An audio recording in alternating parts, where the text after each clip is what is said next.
Guys, welcome to my YouTube channel. Kung bago ka pa lang po sa aking channel, please do not forget to subscribe, like, and share para po lagi po kayong updated sa ating mga videos. Ngayon pag-uusapan po natin ay tungkol po sa online portal ng 4Piece po natin. Ayan, so meron po silang iRehistro na online portal. Ang iRehistro, ang FYKD sa 4Piece ay isang digital service platform para lamang po sa mga benepisyo ng Pantawid Pamilyang Pilipino Program. Ayan.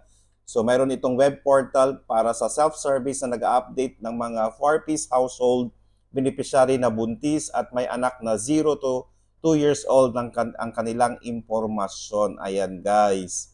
Okay, meron na po. Okay.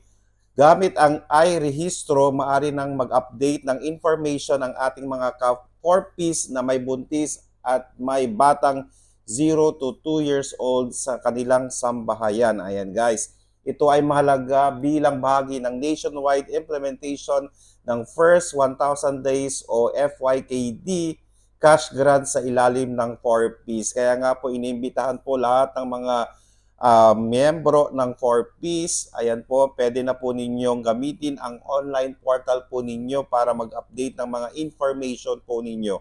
Okay? So kinakailangan ito po para po masigurado natin na lahat ng mga information na nandoon ay tama po at ito ay verified. Ayan guys, okay?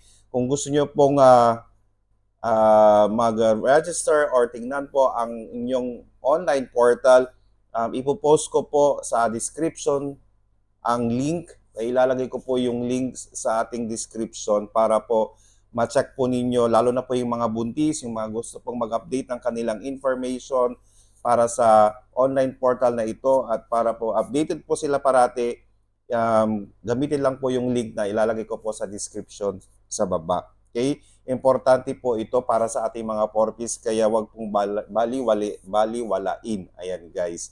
Okay, so don't forget po, gamitin po natin ang bagong iRehistro ng 4Piece po para sa kanilang online portal. Maraming salamat po. Stay safe. Bye-bye!